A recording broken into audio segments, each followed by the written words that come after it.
So good morning to us all. Today we are going to further our discussions on business management on Omega online class. So far, just for the purposes of new professors, we have engaged or we have discussed issues about administration, departmentalization, and then we picked on the functions of management. The last time we did extensive discussion of planning, where we saw the meaning of planning, the process, the planning process, and then the tools used in planning, right? And I think you did so well with all the contributions that you gave. I gave an assignment when we listed the tools. So let me go to the tools. So we mentioned the schedules, the budget, Gantt chart, forecast, decision tree, checklist, calendar. And then I gave you an assignment to draw a budget on any event of your choice, for which I'm seeing a few of you are doing birthday budgets, others are doing fashion show budget, etc. That's impressive. I'll review it extensively and give you feedback on the page. Yeah. So today we are continuing with our discussion. But before that, if you want me to explain any of the tools up here, then feel free and let us know. Maybe you want to know more about the Gantt chart or you want to know more about forecasts. Please feel free and let me know.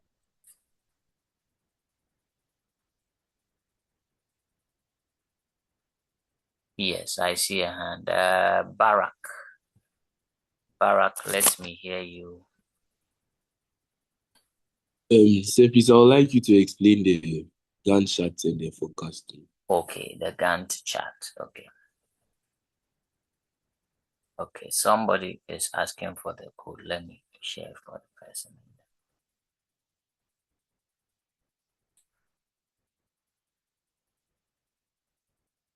Okay, apart from the Gantt chart, any other, so that I'll do all the explanation and then we can move on. So feel free if you have any of them you want me to talk more about.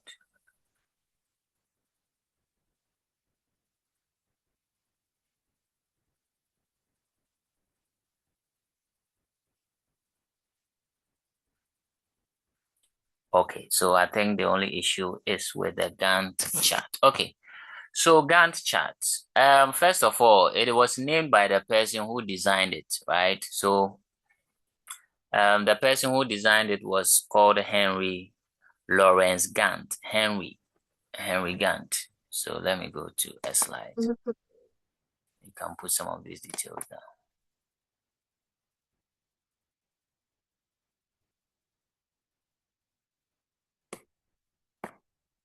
Okay, so Henry Gantt. He designed the Gantt chart. So it's only obvious that he has his name, on it. So maybe you can also design something and then, share with us. If it is proven to be very useful, why not? So what is the essence of this Gantt chart?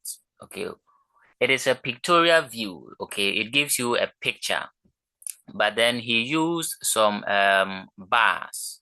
Okay, so in fact, I'll draw or I'll show you a sample so that you can follow.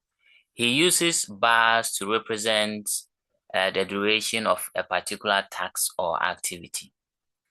Okay, so the bars tell how long the task is going to take. Okay, however, if you have series of tasks, then you arrange them based on the starting time and then the ending time. Okay, so let me draw a sample here so that you can have a pictorial view of it.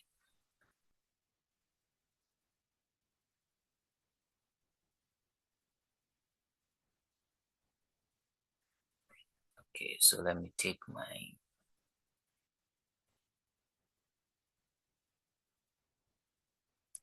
So look at it. Normally, it is represented in a graphical form. That is why you have the pictorial view.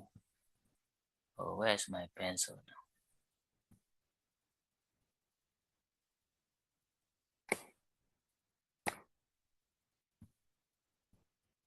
Okay. So if this is the graph, okay, then on the vertical axis, right, what you call the y-axis, on the vertical axis, you put the tasks, the activities, okay, the tasks that you are going to perform, or the activities. That's what you put on the y-axis, the tasks. Then on the x-axis, which is the horizontal axis, will be the timelines, right? The timelines or the duration. So for example, you can have, let's say on your task, what can we even use to...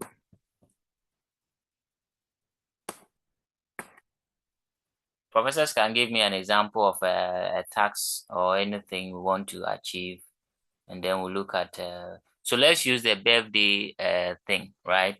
So maybe you have invitations, okay? So invitation. So let me use I to represent invitation. Then maybe the second task will be preparation of food. So P, preparation of food. And then the last one, let's put 7, the food. So S, right? So you determine how long will the invitation take. So maybe the invitation will be from maybe day 1, okay, up to day 2, right? So you draw a bar, right, spanning from day 1. So let me label so this is day 1, this is day 2, day 3. Now the timelines can be in days, hours, minutes, depending on whatever you are doing, or even years. Okay, so that is 4.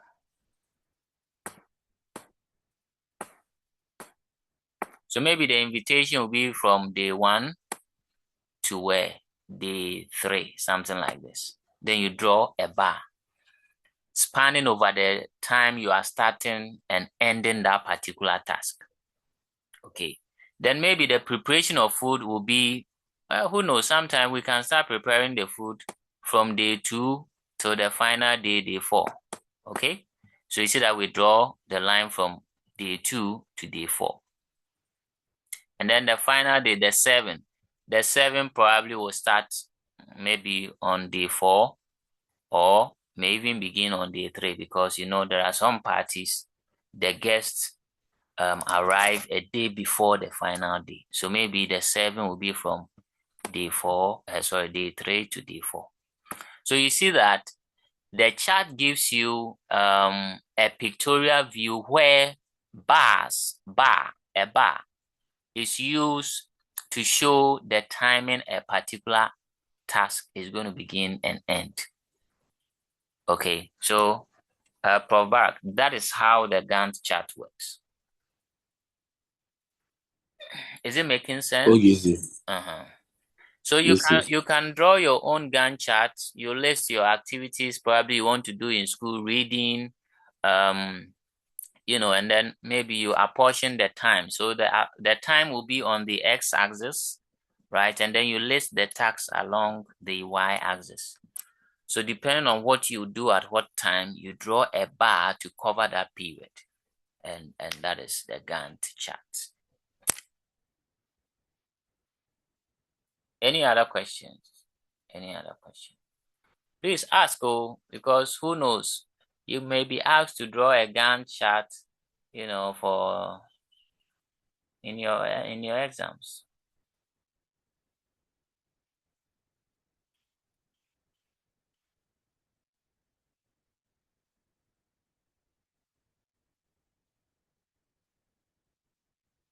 So I'm waiting if there's any other question. If there's not, then I guess we can move on.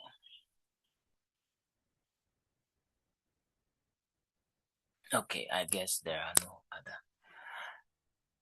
So if you pick the other tools like the decision tree, the forecast, the checklist, they all have their unique feature. Okay. And depend on what you are doing, one of them may fit better, okay, than the other. The decision tree it also gives you a pictorial view where you know your activities are organized in more or less like a tree form with the roots and then the branches. Okay.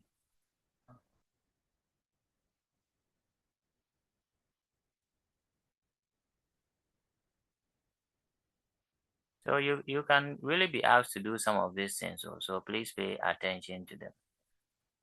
Okay.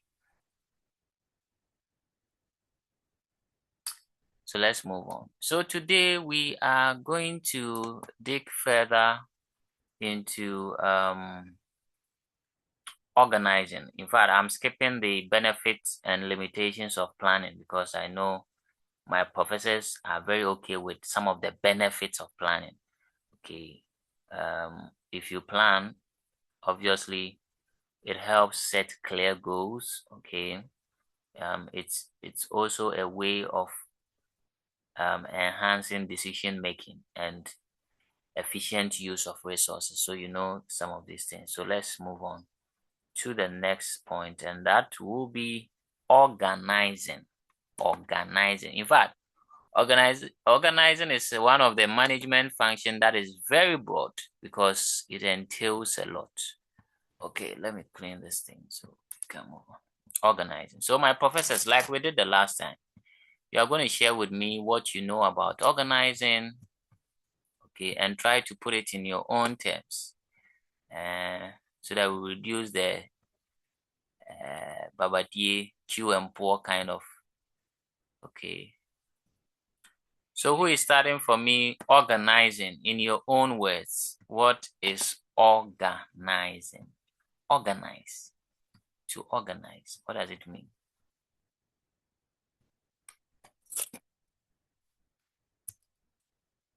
Like you did the last time. Okay, Prof, now let's hear you. Organize. There, please. Organizing is the process of like arranging resources, activities, and people in an organization to achieve its goals effectively. Okay, so arranging and coordinating people and resources. Okay, thank you. Yes, any version, any other version. I would want to have plenty versions. I have 22 professors, and I'll be glad if I can have all the 22 versions. But let me speak to people who I have not spoken to before. Prof. Selby, organize. I'm sure your parents sometimes will reach out to you. Hey, go and organize your room. Go and organize this. Go and do this. What does it mean? Organize. So organizing is a part of management which identifies and assigns roles and tasks to people. Okay, so thank you, Prof. So Prof is also bringing to light that it involves assigning tasks to people. Assigning tasks. Very, very good. I see a hand up, but the name iPhone. Please, unless you edit the iPhone for me, but you would contribute after that. Please edit your name, okay? Let's hear you, Prof. iPhone. Yeah. Okay, so organizing is the process of arranging work and assigning duties to people to achieve objectives. Okay. So arranging and assigning. Great. So you see that some key terms are running through all the definitions. Very good. In fact, I want more.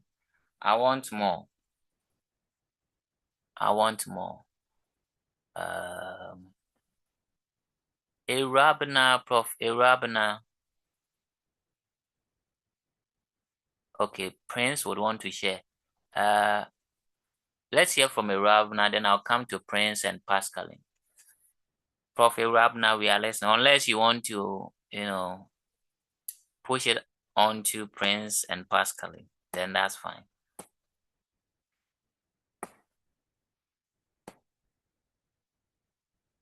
Okay, let me go to Prince and Pascal. I think Rabna is organizing. She's organizing herself anyway. Good. So Prince, let's hear you, Prince.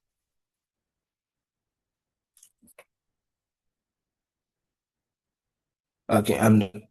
So please, management is the effective utilization of human, financial, and material resources with key business principles to achieve specific goals. Okay, so please take this definition again. This time, make sure to hit the points one after the other for me. Okay, so organizing is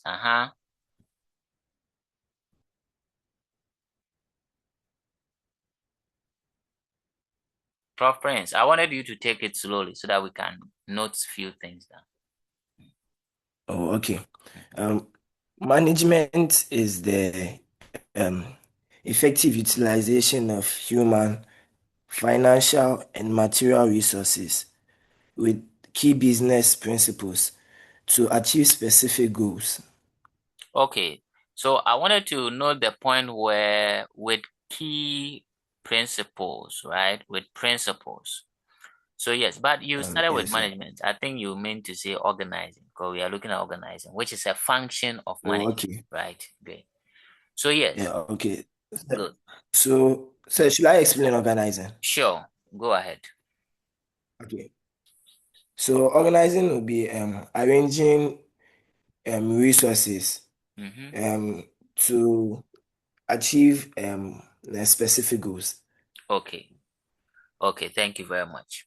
So, profs, the points that you all made is very true. You mentioned the key terms, and when you are defining organizing, definitely these terms should, appear. So, it's a process of arranging. So, it's the process, or you can say it's the management function of arranging, right? Arranging and coordinating. Coordinating. What are you coordinating and what are you arranging? Resources and people. Now, some scholars argue that people are also resources, but most of the time we try to, differentiate people from the other resources, right? So it's a process of arranging and coordinating resources and people within an organization, right, to help achieve the set goals of that organization. So things I want you to notice is a process of arranging and coordinating.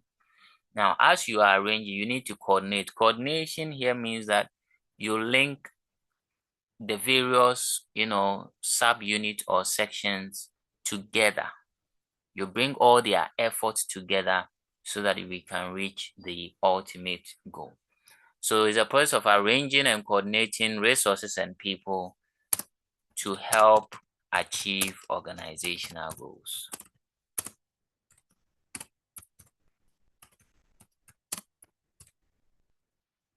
So you see, organizing involves a lot, right? Involves a lot, and I want to put down some of these things. So first of them will be defining rules. So if you want to organize well, you have to define the rules. Who is supposed to do what? Okay, you have to define the rules. Is this person going to do the cutting? Is this person going to do the marketing, right? So you have to define roles as well as responsibilities. Who is responsible for this? So you define rules and responsibilities. Okay.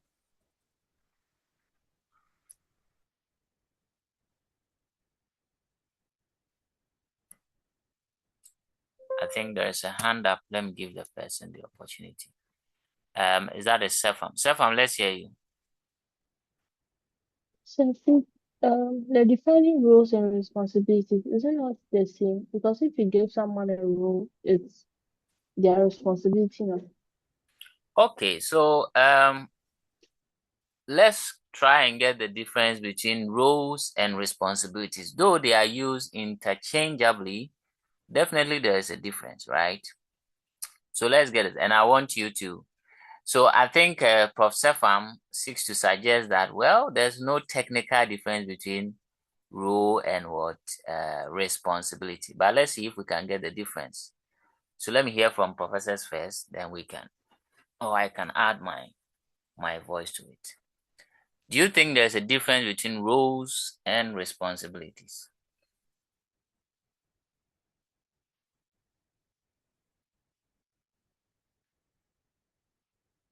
Okay, so I think professors are quiet, so I may have to, but I would really, if you think they are the same, fine. If they are not, I'll push further for you to tell us the difference.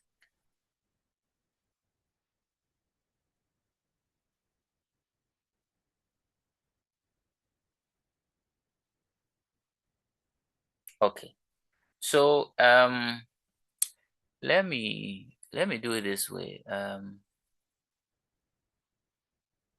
When we say a role, right? A role is more or less like a position defined.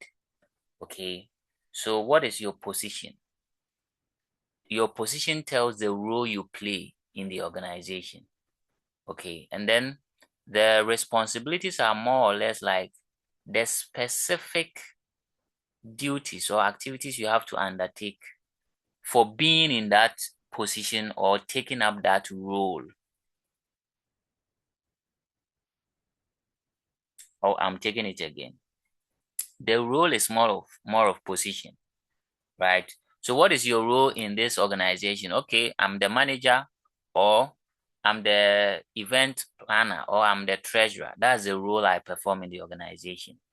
So my responsibilities then will be, okay, if you are the event planner, if you are the manager, if you are the accountant, if you are the treasurer, what do you do?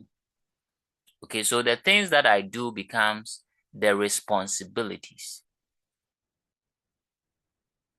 Okay, they sound similar, they look synonymous, but there's a thin line difference, and that is what I've just explained. So let's say in a football team, my role is to be a defender, and my responsibilities as a defender is to, you know, is to attack the striker of the opponent team. Okay, make sure I coordinate with my goalkeeper so we don't concede. Then those become the responsibilities. Okay, so in the family, my role is the father. I play the role of a father, and the responsibilities of a father include providing chop money, paying school fees, etc. So you get the difference. The role is more linked to the position in the organization, right? And then the responsibilities are the specific duties you perform. But, well, we use them interchangeably, so I can understand. So, Sefam, I hope you're okay now. Yes, please. Okay. Can we move on? Great. So, defining roles and responsibilities. So when you define the role of the person, you have to add all the necessary responsibilities of that person. So if you say Efia is going to be the head of operations, that is the role assigned to Efia. You have to tell Efia that, okay, Efia, for you to play the role of head of operations, you have to do this, report to work 7 a.m. Make sure all workers have the necessary tools. Then you are assigning the responsibilities as well. Okay, so you define these roles and responsibilities, and you have to assign tasks. Assign tasks. Okay, so you have to, when you define the roles, you have to now specifically give or assign them to people. So yes, There is the head of operations role. There is the cashier role. Who is going to play it? So you have to assign that to people. Okay. Please, if at any point there's any question, just put up your hand and feel free. Go ahead and ask. Okay. Besides assigning tasks, some of the things you do in organizing is allocating resources. So allocation of resources. Okay. You have to give the people the resources to work with. Okay. And then define clear lines of authority and command. Okay, so I'm just giving you some of the things you do when you are organizing. And in the home, if you plan to eat fufu and palm nut soup, you have to go ahead to organize. So in your organizing, what you are going to do is to arrange and coordinate resources and people. Specific things you do would include defining roles. So you say, okay, you are in charge of the soup. So you have the soup preparer. That's the role. Then what are the responsibilities attached to that soup preparer role? Well, you are going to wash the big saucepan. We are going to put the soup in. You have to get all the necessary,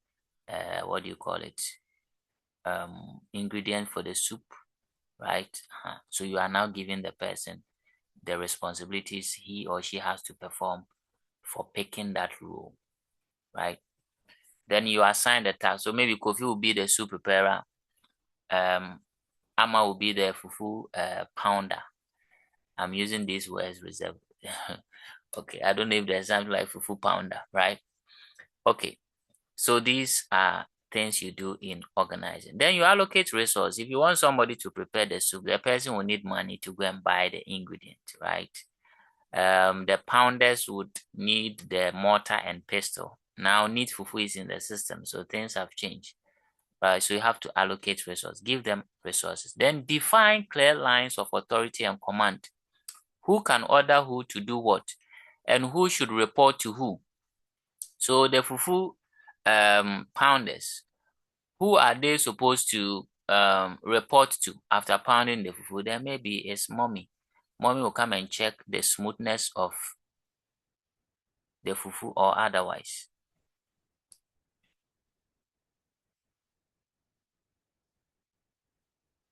Then the soup preparers too. Probably they will also report to daddy, right? For daddy to check the salt level, etc. So these are specific things you do in planning. But one of the key things that someone mentioned, which I want to build on, is the principles of organizing. Organizing is well, framed with principles or guidelines, and it is very important. So let's look at the principles of organizing. Principles of organizing. Okay.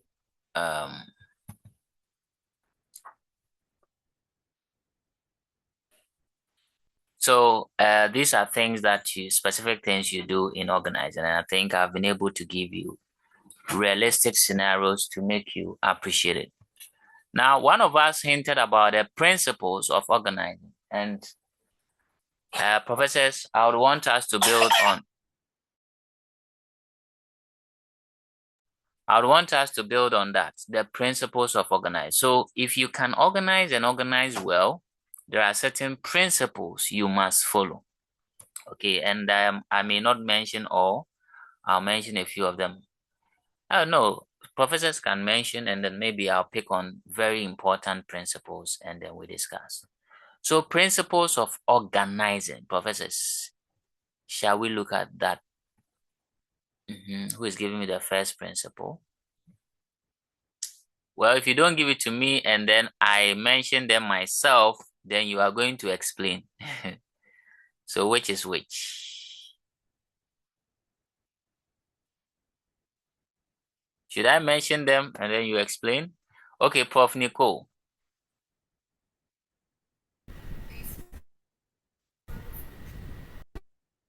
Oh, we didn't hear you, Nicole. Come again. Take it again.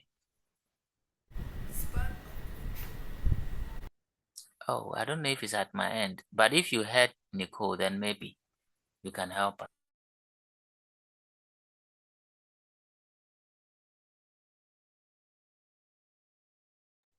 Nicole, we couldn't hear you well, so if you could take it again. Okay, let me go to Nakoli.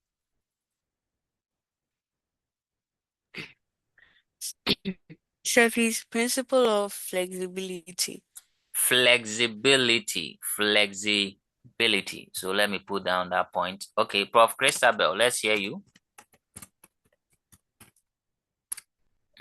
Principle of span of control. Span of control. Very important. Span. In fact, all these things you are mentioning, you explain them all. Span of control. So I'm noting those who are giving me. Okay. The next person, Pascaline. Sir, please, principle of departmentalization. Departmentalization. The concept we saw the last time. Great. Agbeko Gabriel. In fact, all those who have their hands up, don't worry, I'll call you. Principle of unity of command. Unity of command. Unity of command. Prof. Hillary. Sir, please, principle of chain of command. Chain of command. Prof. Fifi Nati.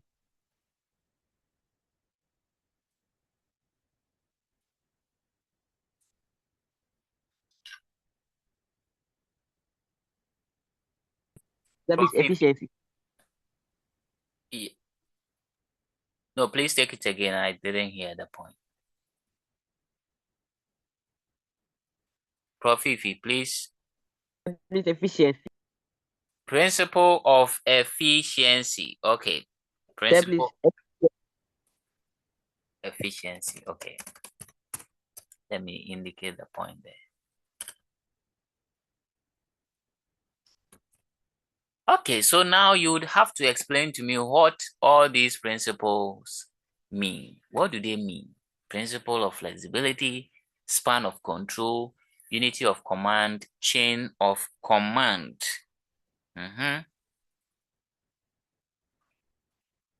So who is speaking what? Or I should let those who mention them explain. That would be unfair, right? Yes, Gabriel, let's hear you.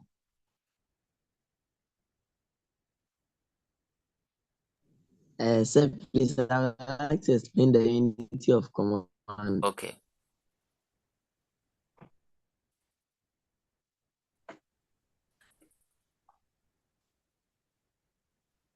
I remember that it is like where an employee has only one boss, like someone that he or she is under the person, so that they can report the daily activities to him or her. Okay. Great. I think I'll pick on the points and give you further explanations. But let's hear from professors, then maybe I'll come in. So he has given us the issue about unity of command. Who would pick on the chain of command?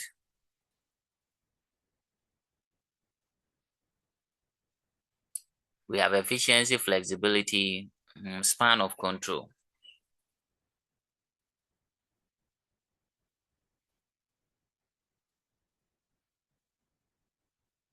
Yes, I'm waiting. Yeah, Fifi, let's hear you. Then please, I'll take efficiency. Okay. I think it is when resources are used wisely to achieve organizational goals. Okay. So that principle says that at least when you're organizing, you have to ensure that the resources you allocate are used efficiently. Okay, point well noted. Right. So we have chain of command, departmentalization, span of control, flexibility. I think we've gone through departmentalization, so I'll spare us on that point. So let's deal with flexibility, span of control, and then chain of command.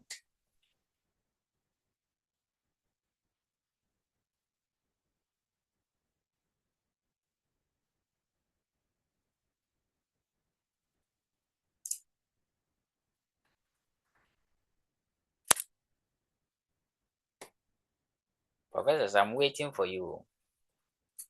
Prof. Banjo, Yusuf, I have Sikahima, Selby, Jewel, and Jaden. I'm waiting for you. Okay, so let me pick the first point, flexibility. So what does this principle suggest or recognize? So it says that the organization needs to, appreciate that conditions are not rigid or permanent, right? So there should be some form of adaptation to changes that may occur either internally or externally. Okay, so the organization cannot make things so rigid. In organizing, you have to allow some room for flexibility because things can change. So the principle of flexibility says that in organizing, the organization should be able to make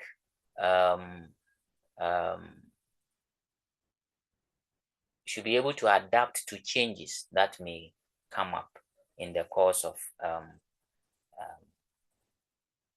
doing whatever they have to do to achieve organizational goals, right? So that's the issue about flexibility. Now, the span of control, and let me draw your attention to this. These principles are highly examinable. Span of control, unity of command, chain of command. You can be asked to briefly explain them, right? Okay. In fact, we have other principles. Let me add division of labor. Division of labor, or sometimes referred to as the principle of specialization. Okay. That one can also be examined. But let's look at the span of control. So this principle really is to ensure that managers have a reasonable number of employees they can control. So span of control refers to the number of employees a manager or a superior can effectively supervise. Okay, so in organizing, you have to ensure that, well, if a supervisor is to supervise people do some work, how many employees can this person supervise efficiently? And that's the span of control. Okay, so is it 20 employees or 15 or 5? And remember, the lower the numbers, the better for effective supervision. So span of control principle looks at the number of employees that a supervisor can supervise efficiently. Okay, and it should balance, because you can't give a supervisor plenty people to supervise. That would be chaotic, right? So that's the span of control. Departmentalization, we have seen that you break units or work or people, okay, so that they can all coordinate their activities to achieve the organizational goal. Is there any question? Okay, I think we can move on. Then the unity of command, I think Abuko explained that awesomely, that this one also refers to who, okay, an employee should report to. So this principle actually says that when you're organizing, make sure that people know who to report to. Because if they don't know who to report to, they'll go here, go there, and create confusion, conflict all over. Imagine in the school setting, all members of a particular house know that if there are issues, they have to report to their house master. So there's that unity of command. All the students know that they are reporting to the housemaster. If such a thing is not there, you can imagine students, some of them will be running to the headmaster, some will be running to the school prefect. Okay, that is a bad way of organizing things. So you always have to give employees the specific supervisor or head they can report to. And that's the unity of command. So it means the command is united. The command is coming from one supervisor. So employees are not confused. Okay, if you violate this principle, and let's say you assign 4, 5 supervisors to employees, by the time you realize people are reporting to supervisor 1, some are going to supervisor 2, or supervisor 2 will come and tell them to do something, they will say, no, supervisor 1 says we should do this, right? That is why this principle is there to check some of these issues. Okay. Please, any question?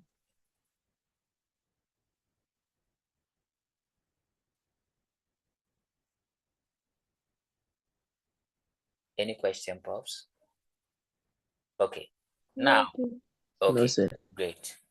So the chain of command, look at it, the chain. It is referring to the line of or the flow of authority. Who has the power to instruct who? So for example, in the school setting again, you see that there is an established chain of command where the headmaster is the highest level of authority. It comes down to the assistants, down to the heads of department, until it gets to the lowest rank in the school, right? So this gives you a view of how to communicate. So if you are in a house and something happens in the house, you cannot skip your housemaster and then go and talk to the senior housemaster. No. Then you are not following the chain of command. So the chain of command tells you the lines through which you can communicate, okay, in the organization. I think we've spoken about the efficiency. Division of labor, you have to group people based on their skills, their knowledge and expertise, right? Some people are good at marketing, so put them in charge of marketing. Some are good with production, so assign them to production. That is also a very useful principle in organizing. If you put people just anywhere that, do marketing, do production, do this, and the person will break down. You have to let the person specialize in whatever you want them to do. So these are the principles of organizing. I'm sure there are others you can read on, right? Okay. Importance of organizing, challenges of organizing. I think I'll skip that again, and then I'll build on the chain of command, unity of command, to introduce us to organizational structures. Organizational structures, another important topic or subtopic in organizing. Organizational structures. Professors, what is an organizational structure? What is an organizational structure?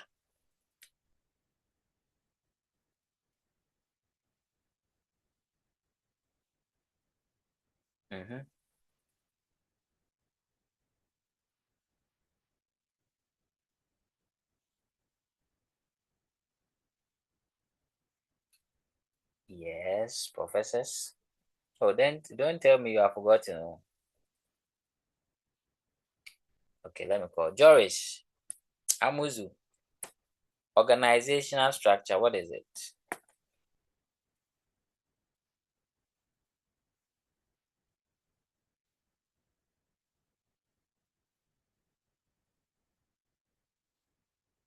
Yes. Okay, Sefam wants to give us yeah, Sefam, go ahead. Let's hear you.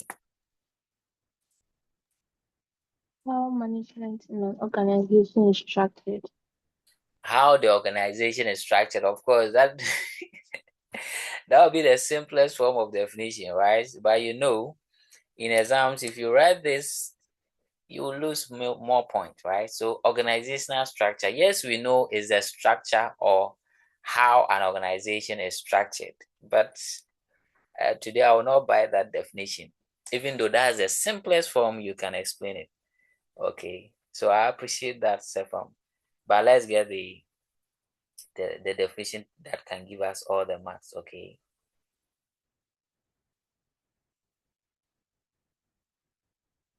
Sefam has given us a very nice,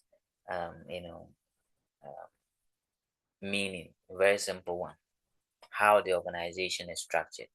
But I want us to edit the term so that we don't use organization and structure to explain organizational structure, right? So Professor, okay, let me call some people. Some people don't want to talk. Prof. Jaden, this morning I haven't heard your voice. Jaden.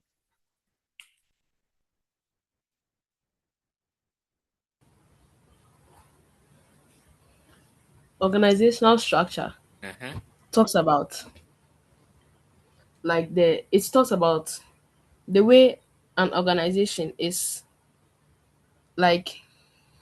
structured. Okay. So you have also used structure to explain structure. I get the point. So you see, it is one thing understanding the concept, and the other thing, using the right text to write it so that you earn your mark. So in fact, as a student, I face same challenge. Sometimes you understand the thing, but how to write it or how to state it. Okay. And let's build on that. It's a skill we have to build on that for us to be very successful in academia. So I can understand what is going on. Okay, so let me explain. Organizational structure. A structure is a framework, right? So instead of using structure, you can say it's a framework. Okay, it's a framework that shows how people, tasks are arranged in an organization. Okay, so it's a framework. You can say it's a system. It's a mechanism, right? That shows how people and tasks are arranged in an organization. So you can put this down as a definition of so it's a system, it's a framework or a system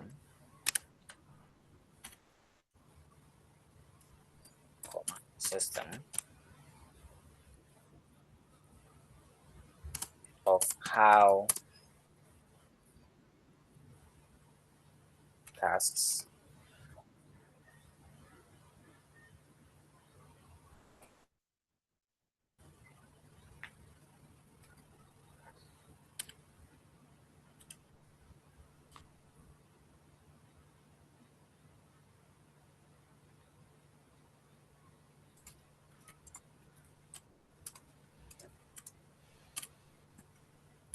okay. So it shows how task people are arranged in an organization. Okay. So this framework will show you the levels of management, the various levels of authority, responsibilities, roles, etc. Okay, and how they coordinate with each other. Okay, now if it is put in a picture form, okay, if it is put in a picture form, then we call it organizational chart. Organizational chart. So let me add that concept to organizational chart.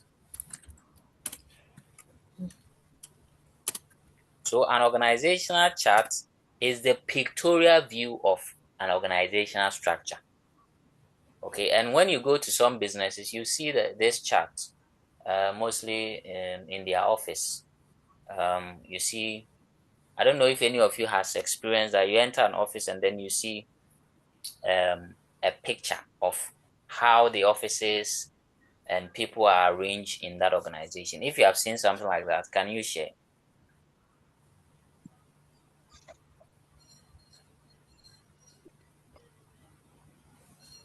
Well, let me give you an assignment. When you go back to school, go and check on this organizational chart. I think St. Augustine's, we have ours here. I think I saw it in the headmaster's office. Yes, at the general office. Yes. So when you see the chart, you see that the headmaster is on top. Then the 3 assistant headmasters come after him with the lines as to who to report and how to report, all stated. How many of you have seen that of your school?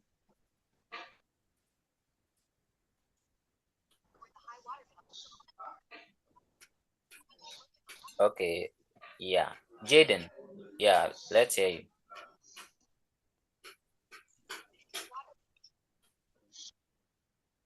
So I was saying I've seen that in my school. Oh, you've seen that in the good. So that is the organizational chart. But the framework itself, right? That system, that thing you are seeing visually is the organizational structure. Okay, so the structure is a framework. When the framework is drawn for you to see in a picture from, then it's an organizational chart. Okay.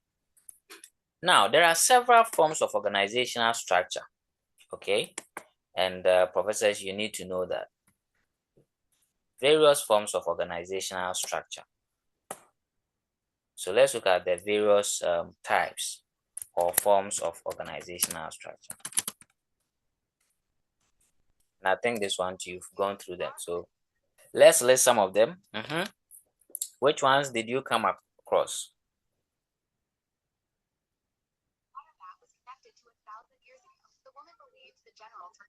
She immediately ordered a lot of food online, but then the woman suddenly realized she had been Yes, the organizational structure. Okay, we have the flat organizational structure. Okay, I'm sure you've heard of this one. So I'm listing them and then we will explain them one after the other. Yes, Agbeko.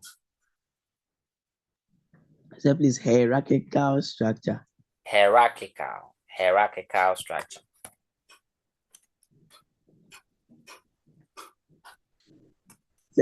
Functional. Okay, we have the functional. And then the matrix. Okay, so these ones you are giving. If I call you to explain, I hope you know run.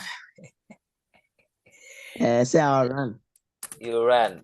So you know them, but you don't know what they mean. So we have divisional. In fact, let's list all of them and then we'll try and explain them. We have the matrix structure. And then we have the team base and then the hybrid.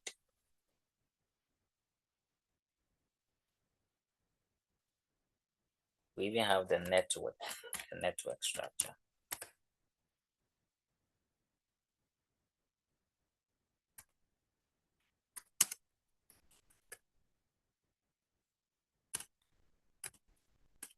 Okay, great. Yeah, Fifi, go ahead.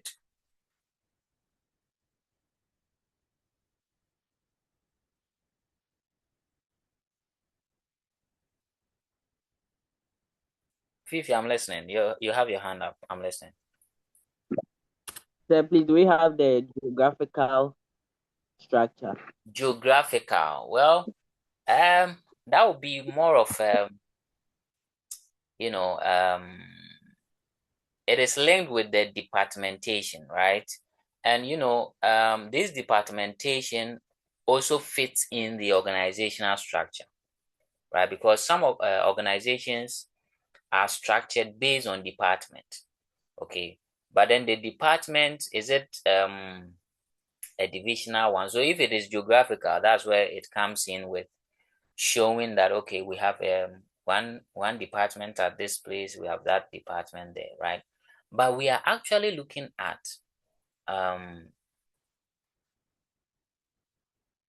how people are arranged, how authority is assigned, the various levels of authority and the lines of communication.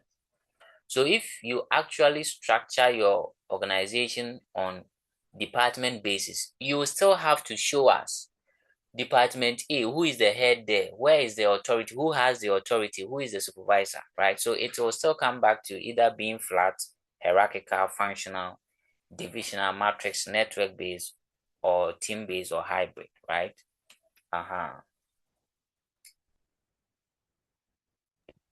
Thank you, sir. Okay, man. You are welcome.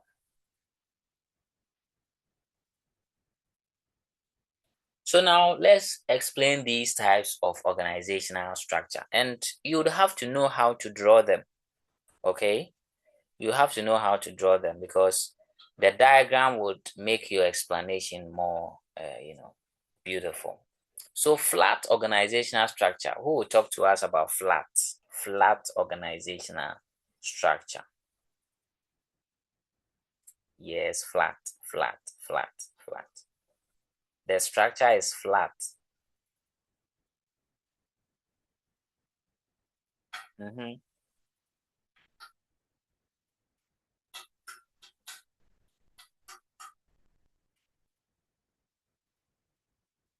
I'm listening.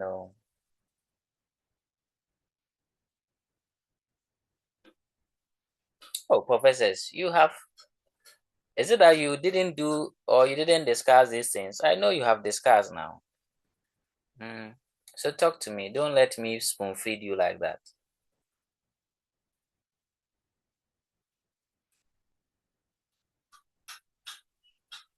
Okay, let me call people. Prof. Ben Mauli Agbanyo. Or Mauli, yes, Prof. Mauli. I want you. Okay, yeah, I want you. So Banjo, let's hear you. Let's hear Banjo, then I'll come to Ben. So Prof. Banjo, let's hear you.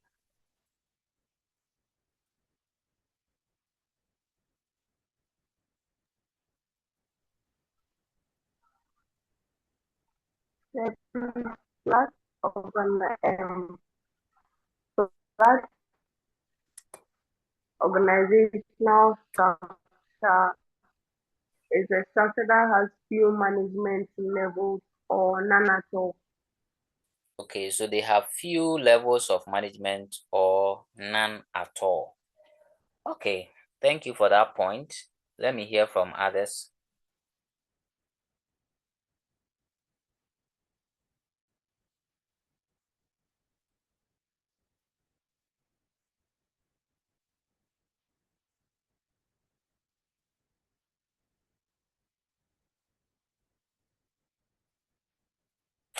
Okay, so building on what Banjo said, it is true.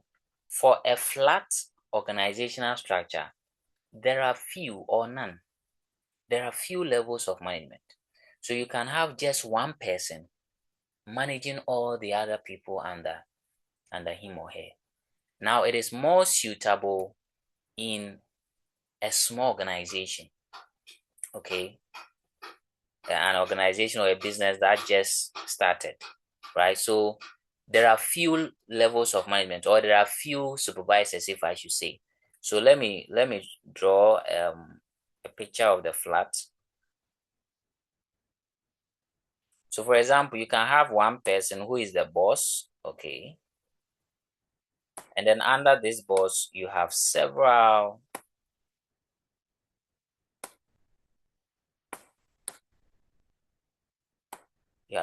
units or departments reporting to this person.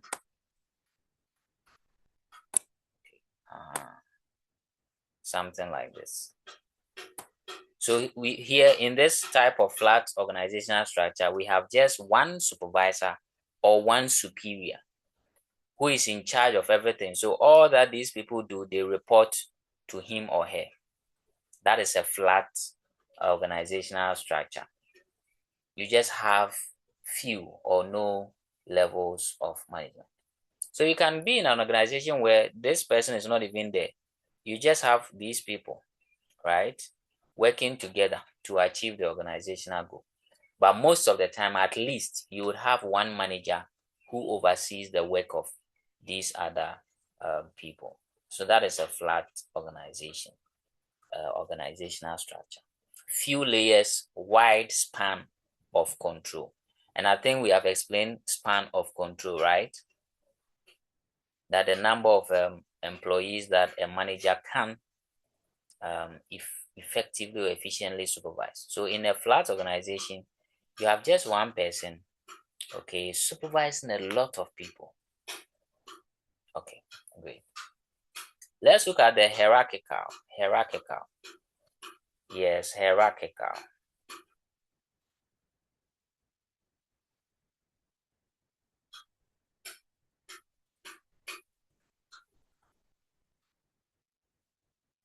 Yes, who is going to talk to us about the hierarchical? Some people don't want to talk crowd, but I think so far. Prof. Jesslyn, it's been 500 years I heard your voice. Prof. Jesslyn, yes. So please, can you repeat the question again? So hierarchical organizational structure, what is it? So please, is a structure that is in order. It's like from the highest to the lowest. So maybe there's the board members, like the chairman, the board members, the CEO, and then it goes down to the lowest person in the company or organization. Okay. Great. So yes, thank you for that. Any more? So it is the opposite of the flat, right? This organizational structure has many levels of management. Unlike the flat where you have few, in the hierarchical you have many levels. So like Jesslyn was saying, you can have the big boss sitting up there, right? And then under the big boss, there is another boss. Then under that boss, there is another boss. So you have several levels of management in the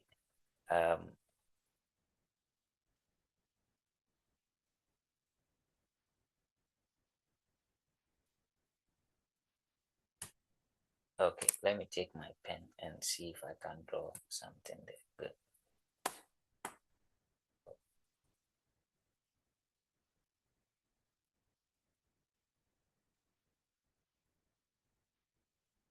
So thank you, Jesslyn, for that point.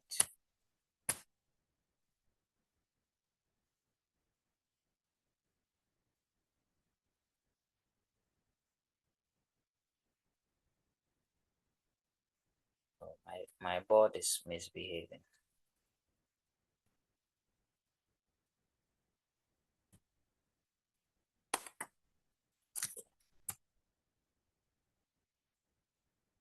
Okay. So that one you have, let's say the boss here, right? And then under the boss, you have maybe two other bosses.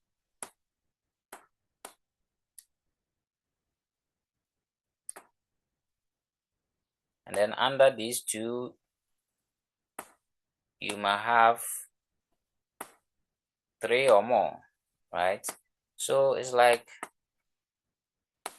at any point you have a specific boss you are to report to. Okay.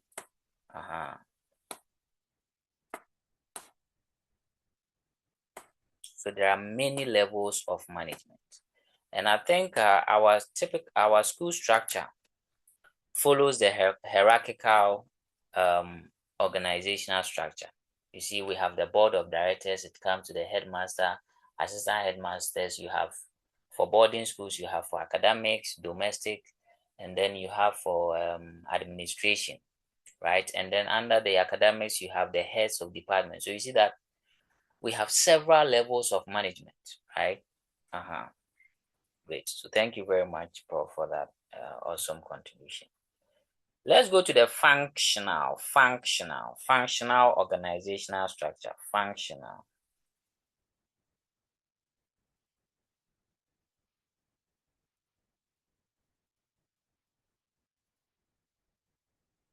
Yes, functional. Who is doing that for me? Yes, Prof. Hammond, Polly Hammond. Sir, please. The organization is divided based on functions. Okay, based on functions, the function that people perform in the organization. Okay. Thank you, Prof. Any further or any more from professors? Prof. Ethan, you want to add?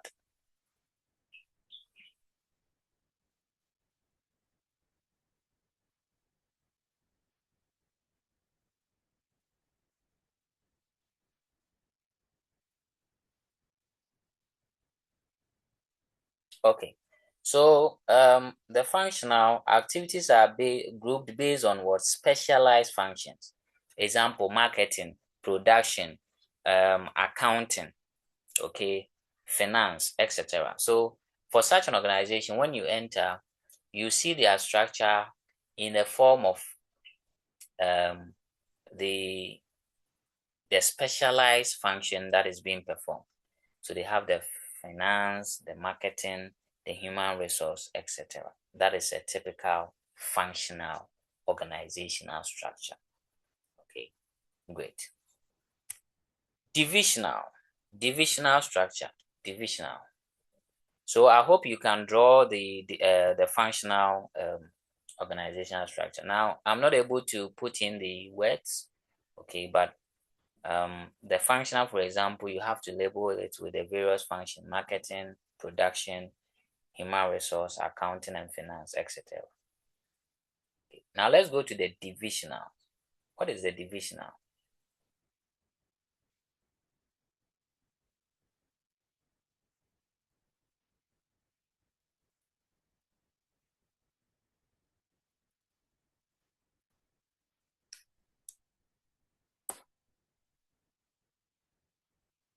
Prof. Selby and Prof. Sikahima, I'll be glad to hear from you on this. And then Yusuf, today you haven't spoken.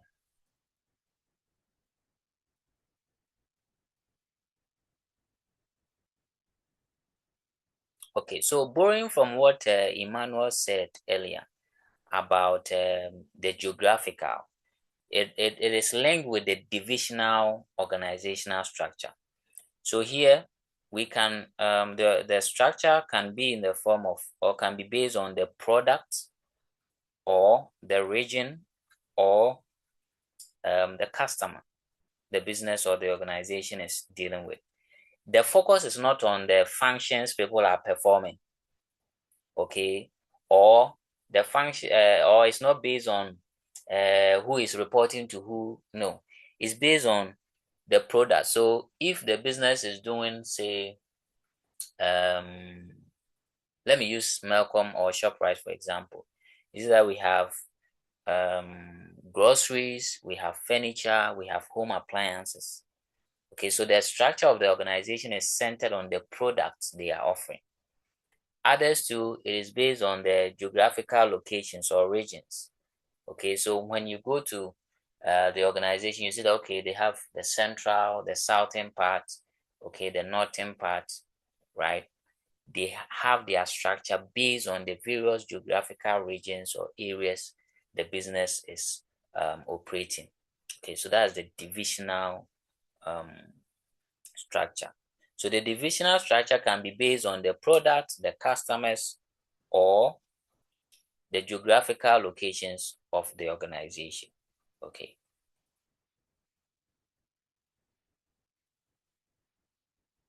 So Prof. Ima, I think your point, as I hinted, is embedded in the divisional organizational structure. Okay. Okay. Okay, good. Now let's go to the matrix. The matrix. I hope professors are noting down few points. Oh. Matrix organization.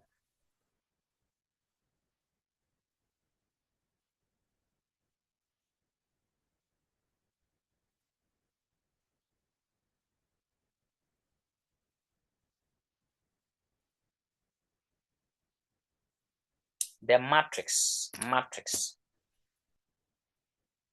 Let me hear professors on that one. Matrix.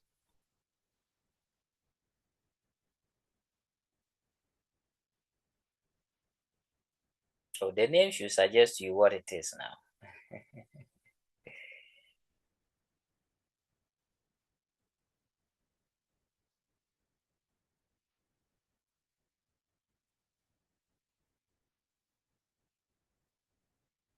Okay, so in a matrix yeah, Amuzu, let me hear you. Let me hear you.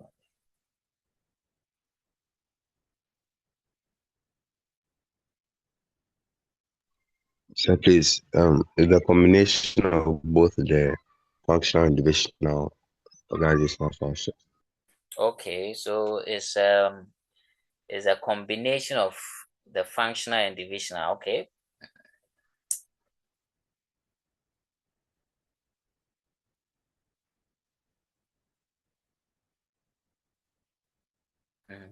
I want to hear more.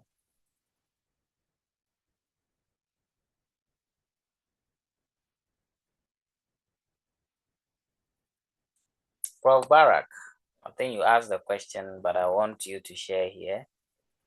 Prof. Sikahima.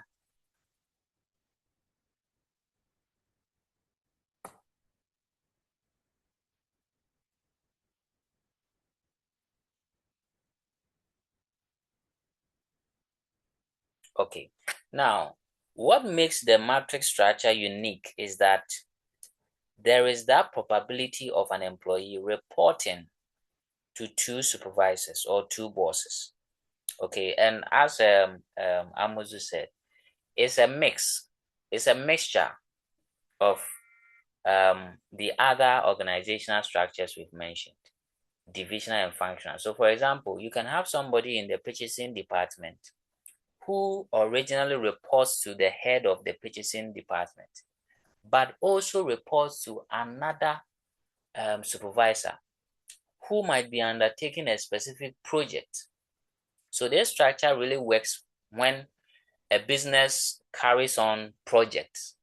Okay, so even though you are in the sales department, you have your boss, the head of sales unit or sales department, you report to that person, but maybe the business is doing some sales promotion project and there's somebody who is handling this project.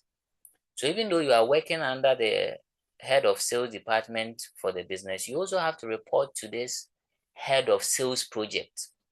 Okay, so the matrix structure is one that you find employees reporting to two bosses or two supervisors because the business has carried on a project for which supervisors or employees would have to report to those project supervisors. Okay, so that's the matrix structure, and as Amuzu hinted, it's a mixture of the divisional and the functional organizational structure. Okay, so I think I'll show you some of the diagrams. It's in your learner manual. I've shared the learner manual, so you can really look at the pictures and make more meaning out of it. Okay.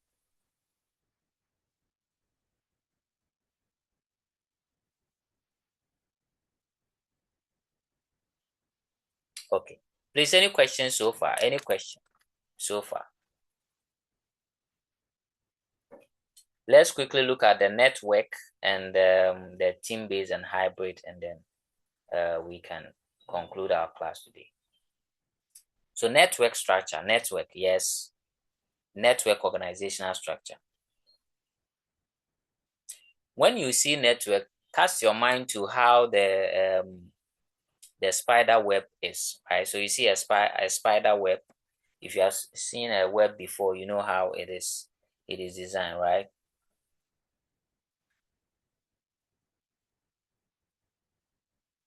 So for the network, you have the organization being at the center, right? And it has several links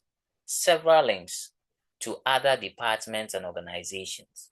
Now, it is more suitable for businesses that do more of contracting people or outsourcing people to do things for them. Okay, so let me give an example. If let's say I'm a marketing business, right? So maybe I'm solely involved in marketing estates.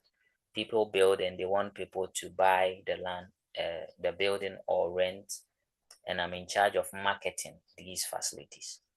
Now, if I can't do it alone, and obviously I cannot do it alone, I need to get social media personalities, I need to get TV stations, radio stations.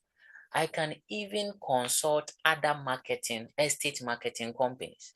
So you see that my organizational structure will be one where I am at the middle, but I have various links or connections with other organizations and departments and consultants to be able to achieve my organizational goal of advertising people's estate, right? So that's how the network structure looks like. Okay.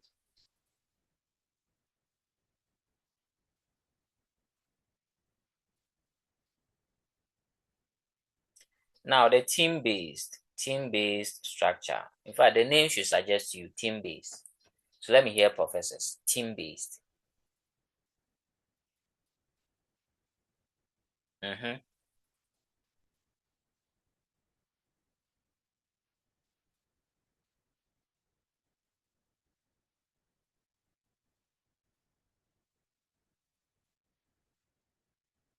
Okay, for those of us who love soccer, at least we know what a team is, right? So a team-based structure is an organizational structure where the organization is made up of teams. Okay, and these teams are empowered and responsible for certain processes or activities. Okay, and normally they have coaches. They don't have controllers or whatever, but they have coaches. Okay, and as we all know, teams have what? Coaches who are the head of that team, coaching and guiding so that people can come together and achieve organizational goal. So team-based structure is an organizational structure where if you look at it pictorially, then you see the organization has been grouped into teams. Okay, so maybe we have this team working on this project, this team working on that project. Okay. Let me give an example. When you go to Ghana Football Association, the Ghana Football Association, you see it's based on teams, right? So we have the male soccer team, the female soccer team, you have the under 21. Okay, so the whole organization is grouped into teams, right? That's a team-based organization.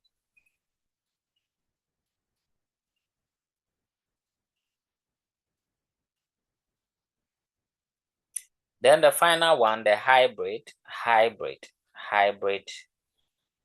organizational structure, the hybrid. Please, professors, I hope you are noting points down. These things are very important. You can be asked to explain with a diagram 3 types of organizational structure. Okay, so the hybrid is, more or less like the company combining combining the structures we have mentioned here because of their peculiar nature and how they operate. Okay, so the hybrid is a mix and match structure. So you will not find a company using only divisional or only functional. Okay, but then they can combine hierarchical to divisional or matrix to team-based. So they are mixing whatever makes the goal that they want to achieve possible. So that is the hybrid, right? And it's normally used by organizations that do not have a specific thing they do. Some organizations do virtually everything. If it is logistics, they are there. If it is oil and gas, they are there. If it is consultancy, they are there. So they virtually do everything. And for such type of organization, you can not have a specific structure. Sometimes you have to change your structure to meet the divisional, to meet the functional. So that's the hybrid. You try to use the the structures that will help you achieve the goal at the time. Okay. So profs, these are the types of organizational structure you can look at. For your learning sake, you might want to concentrate on the simple ones, the flat, hierarchical, and the flat means there is few levels of management. Hierarchical has more levels of what management, and then the functional groups, people or the organization based on the functions, the specialized activities or functions that is being performed. And the divisional, the organization can be organized based on their products, their customers, or their geographical locations. Okay, that is the divisional. And of course, the matrix we've seen is a combination of the divisional and functional. And it's mostly seen in an organization that carries on projects. Okay, so they have their main functional managers, but because of a project they are carrying on, employees would have to report to the project managers as well. Okay, that's the matrix. And then the network one is seen where the organization does more of connecting with other businesses or partners. Okay. Team-based, the organization is grouped into teams where each team is carrying on a particular or a specific task. And then the hybrid is a mix of any of the structures depending on what the company is dealing with. Any question, professors?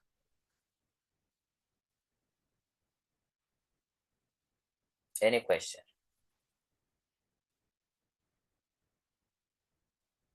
So please go through your learner manual and get the diagrams of these organizational structure we've mentioned, right? And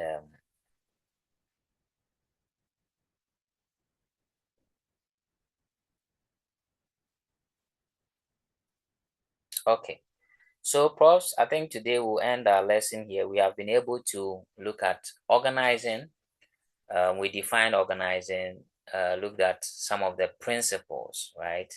The principles of organizing, where we saw unity of command, flexibility, span of control, etc. And then we ended with the types of organizational structure. But I did hint to you that the structure is the framework or the system. Okay, but if this framework or system is put in a pictorial form, then we refer to that as organizational chart. I hope professors appreciate the discussion so far. At this point, I'll wait or pause for questions. If there are no questions, I will announce that in our next meeting, we'll look at centralization, decentralization, which is also another aspect of organizing. Okay, centralization, decentralization.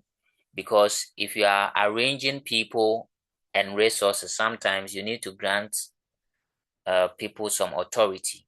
Okay, sometimes you feel that, okay, I'll not grant the authority, I'll keep it to myself. And then whoever wants to do anything would have to seek my approval. So centralization and decentralization. Centralization is where the power is in the hands of few people. But decentralization, power or authority is spread across the organization.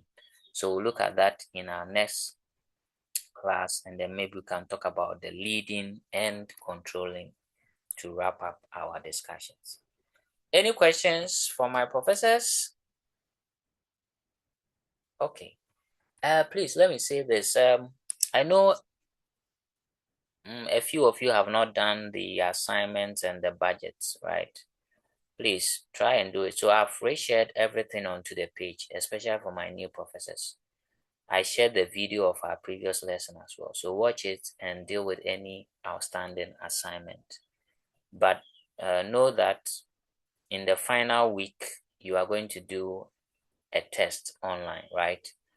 And that will be the center of your grading. Know that we are going to give your parents reports for all the subjects you are doing with grades. So if you score 90, and I think on Omega, to get an A, you need 80, is it 90? Yeah, you need 90. So please, These things we are doing, prepare and read further on them. If you have questions, you can put it on the page. I'll respond to you, or you can reach out to me privately and I'll do that. Okay. So thank you very much, professors. It was a nice time with you once again. I hope to meet you on the page for further discussions or see you next week, God willing. If there are nothing, or there's nothing from any professor, bye-bye, professors. Please today say bye-bye to me. Say bye-bye. Bye. Bye. Bye, sis. Bye. Bye. Bye. Bye bye. Bye. Bye.